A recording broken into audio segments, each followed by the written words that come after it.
Hi, guys, and welcome back to Healing with Wisdom podcast, where every week we will talk about modern and ancient practical tools to make sense of our lives and break free from present day chaos. I'm Pepe, and I'm very excited to have you with us for today's episode. We will talk about Stoicism and explore this philosophy a little bit more. This is the fourth episode of a series of podcasts where we are talking about Stoicism and its different teachings and how to apply them to modern life. In the previous episode, we talked about how to be a more virtuous person from a Stoic point of view, and today we will explore a few useful attitudes in order to deal with illnesses of any kind, as well as dealing with the idea that one day you will die, so with death. Before we start, I would like to remind you that Stoicism is a practical philosophy, meaning that I could go on and on about talking about Stoicism, and you could go on and on by listening to me. But if you don't put into practice everything that you are going to learn into this series of podcasts, it's not going to serve you much. So to make the best out of it for you, I introduce every week to every episode some practical exercise that you can do at the end of the episode. Stick until the end and see if that works for you. If not, let me know in the comments as well. Before we start, I should remind you that Stoicism is a practical philosophy, meaning that everything that I'm going to talk about is not going to serve you much if you don't put it into practice. I could go on and on about telling you about Stoicism and you could listen to me, but if you don't put these things into practice, it's not going to serve you much. And in fact, at the end of every episode, I always have a practical exercise that you can do comfortably at home. Normally, they take 10 to 20 minutes a day. It's not really that hard. Maybe sometimes you just need a piece of pen and a paper. So put into practice what I'm about to teach you and in every other episodes as well. And let's go ahead with the episode. So today we're talking about life and death. It's a bit of a kind of like tricky thing to talk about because many people live death to nowadays as a very negative experience, and I would like to reframe this from a Stoic perspective today. Life is a big story, right, with many different parts. Some parts are happy, some parts are more challenging, and many people face tough challenging like disabilities or mental health problems or loss of someone whom they love. Stoicism can give us ideas on how to navigate these hard times, whether that's illness or death. Do you remember about the dichotomy of control that we talked about in the first episode of this series? If you haven't listened to that episode, it's the very first one of the podcast of the series and of the podcast as well, and it talks about the dichotomy of control, which is the main Stoic principle. If you remember about the dichotomy of control, you know that it's about accepting things that we cannot control in a nutshell, right? And Stoicism teaches us that we cannot control everything that happens to us, right? However, we can control the way we react to whatever it is that happens to us. This is a very helpful idea for people who have disabilities or mental health problems. So, navigating the challenge of illness is not easy, but imagine you have a broken toy. You cannot fix the toy, but you can still play with it in a different way. That's how Stoicism sees this challenge. Instead of getting upset about what we cannot do, Stoicism tells us to focus on what instead we can do. It's basically like finding a new way to play with a broken toy. Okay, so I'm not saying disability is a joke, but it's just one part of a person. It does not change who they are inside, right? So Stoics believe that everyone, no matter what challenges they face, is special and important and can give something to the community. Everyone has something good to offer to the world according to Stoicism, whether you are an athlete or you are disabled. So even if someone cannot walk or see, they can still be a great friend, they can still be a great artist, they can still be a great thinker, right? They can still add something to this world and help with other things. So Stoicism is a lot about serving humanity. So according to them, as long as you can give something to others, you have a place in the universe, and it's your place and you have to honor it. Take the case of Stephen Hawking, for example, just to give you a real life example that everyone can relate to. Stephen Hawking discovered that the black holes emit radiation which can be detected by special instrumentation. This was a great scientific finding because basically he made the detailed study of black holes possible. It's not bad, right? Like, not many people can say they did that. Especially if you think that Stephen Hawking, in his early 20s, was diagnosed with a rare form of motor neuron disease. You must have seen a picture of Stephen Hawking, if not, just type it in Google. This disease led doctors to believe he had only a few years to live. And it's basically a disease that gradually paralyzed him, unfortunately, over the years. And he confined him to a wheelchair and essentially robbed him of any ability to speak without the aid of a machine. So Stephen Hawking couldn't move, he couldn't speak, he couldn't really turn his head or something. He was speaking with the aid of a computer, which was, I think he was commanding this computer only with his hand, or I'm not sure exactly. But the point of it is that Stephen Hawking was highly disabled, right? Now, think of the analogy of the broken toy. Hawkins, in a sense, had a body that wasn't functioning as it used to, or it wasn't functioning as every other person's body. Yet, instead of succumbing to despair, instead of being sad about it, he adapted, he redirected his energy into something else. He did not allow his physical limitation to define him or limit his intellectual pursuit. Okay? So even though his body wasn't functioning like every other person body, his mind was still functioning. And he made the best out of it. What can we learn from this? First of all, every morning when you wake up and before you go to sleep or even during the day, I don't care, but 1 or 2 times a day, take a moment to acknowledge and express some gratitude for what you have. If you are able to walk, consider the fact that not everyone is able to walk. If you have access to internet and listen to this podcast, be grateful. Not everyone has access to internet, you know? So first of all, gratitude for what you already have.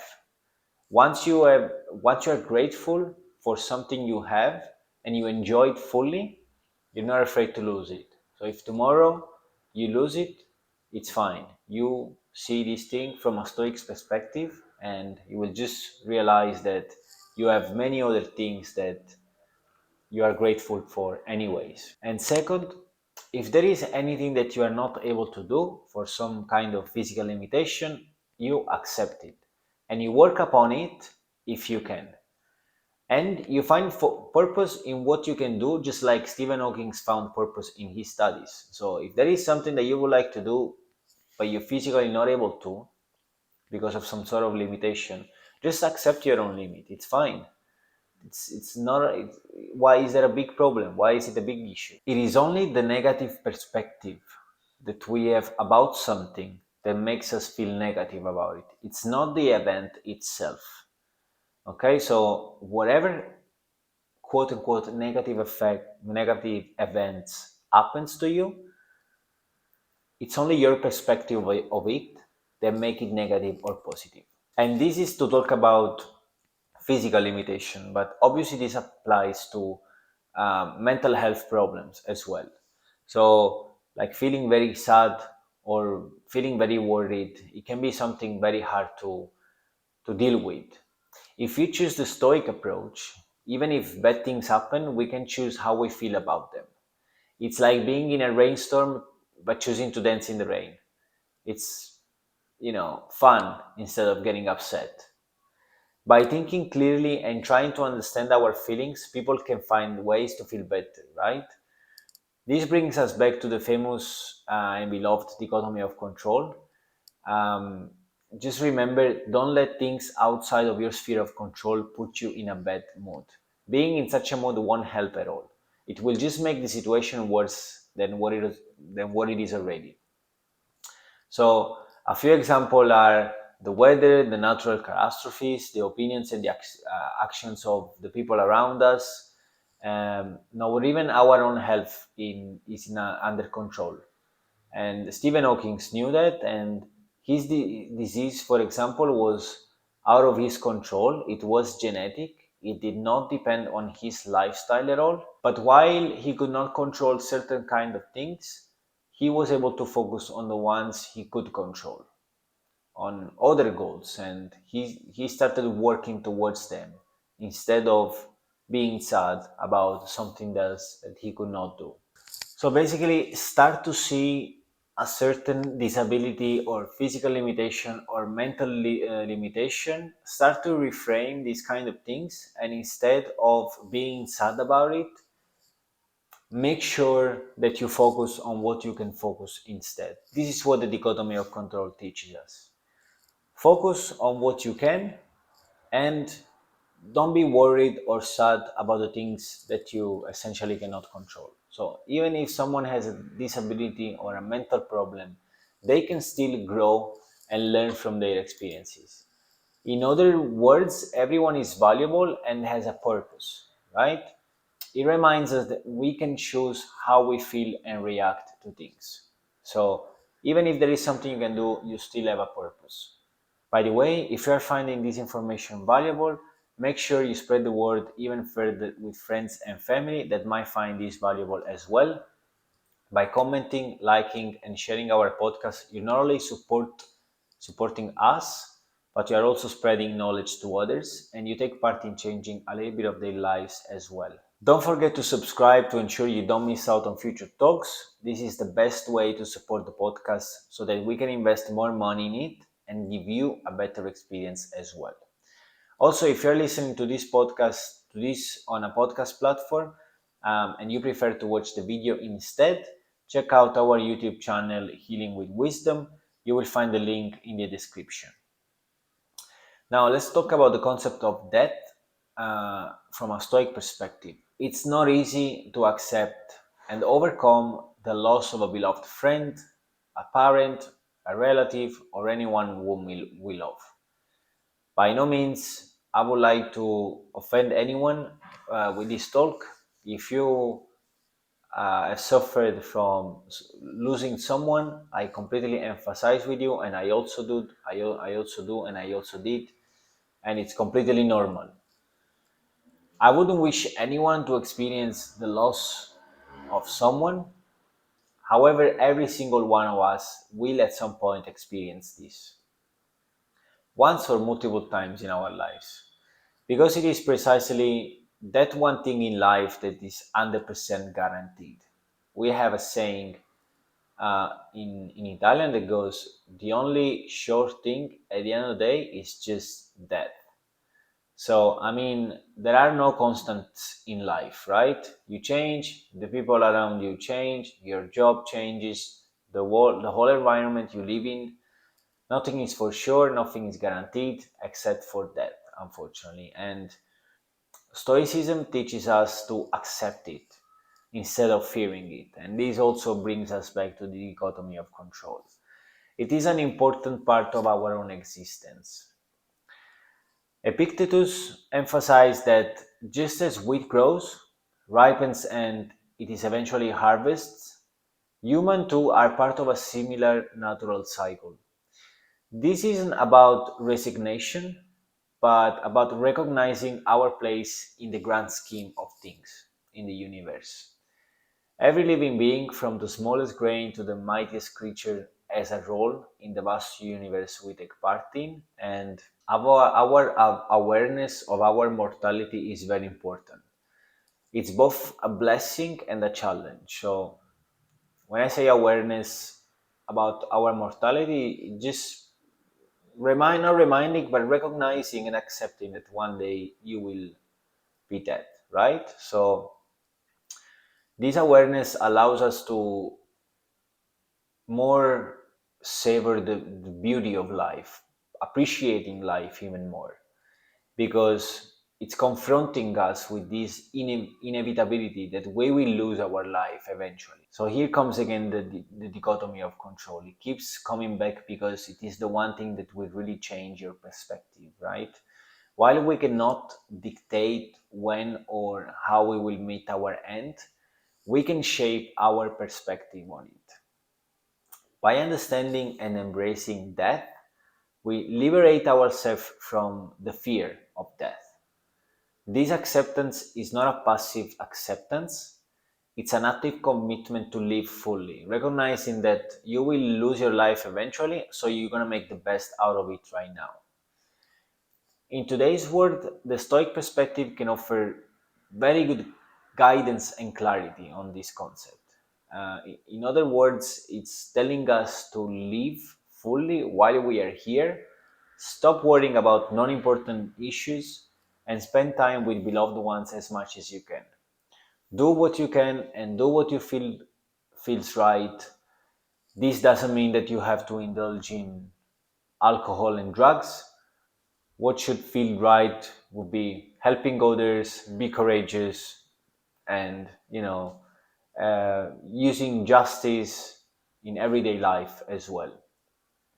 So as long as you don't disturb others and you don't go against your own nature, do what feels right. Do more of the things that challenge you, more of the things that give you joy and give you purpose, and try not to waste your time on watching stupid reality shows or mindless scrolling.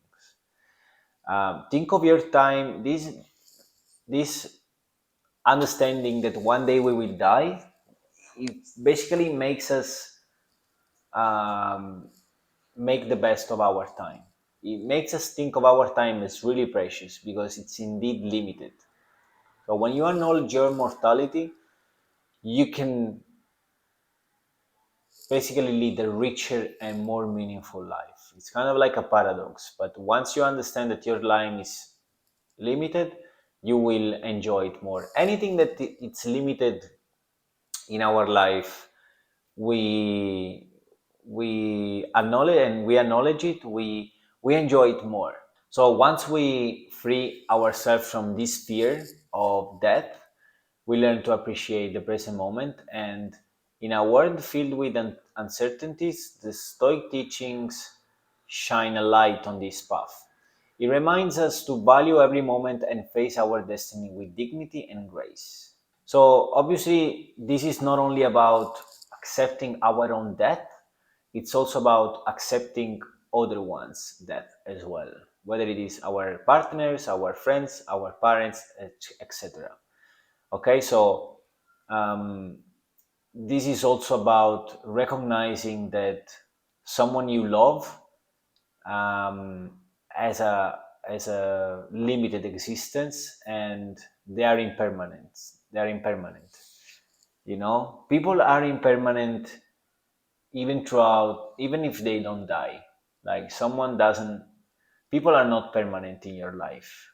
There is. I like to say that the only constant is change, right? So whether you want it or not, people will come and go. And just by understanding that, it's a first step. But then you need to understand that also the people that for sure will stay in your life forever are impermanent, like your parents or siblings. So next time you hug someone you love or kiss someone you love, just tell yourself in your mind, just don't say it out loud, I'm kissing a mortal. Just remind yourself that you are kissing or hugging or engaging with someone that is immortal as much as you are, because it's very hard to get familiar with that idea. We always give things for granted, we always give other people for granted as well. So slowly get comfortable with the idea of your own impermanence as much as the one of other people as well. It's a very important thing if you want to start get comfortable with this idea as well. So, just to wrap up today's episode, we talked about disability, illness, and death a little bit. And as you can see, this everything, all this always brings us to the famous dichotomy of control. The dichotomy of control, which is something we talked about in the first episode, and it's basically all about accepting things that we cannot control. In a nutshell, there is a whole episode about the dichotomy of control that you can listen, and it's the very first episode of the podcast. So if you want to learn more about it, just go back and listen to that episode as well. It's a really helpful one. And for today's episode, we are done. If you find it valuable, remember every subscribe, comment, like, or share is not just supporting us, but it's a great step towards spreading some wisdom to other people and changing their lives as well. You can create a better world by sharing this kind of information with others too. So take a moment to engage. It creates a great ripple effect. Make sure you write in the comments your thoughts about this episode, what you think can be improved, and if there is anything you'd like me to talk about next as well. If you prefer to watch the video podcast instead, check out our YouTube channel, Healing with Wisdom. You will find the link to that in the description as well, and you will also find some affiliate links about books that I recommend if you want to learn more about Stoicism. Huge thanks for tuning in, guys. Catch us every week for more wisdom. Until then, keep learning and keep sharing. Bye.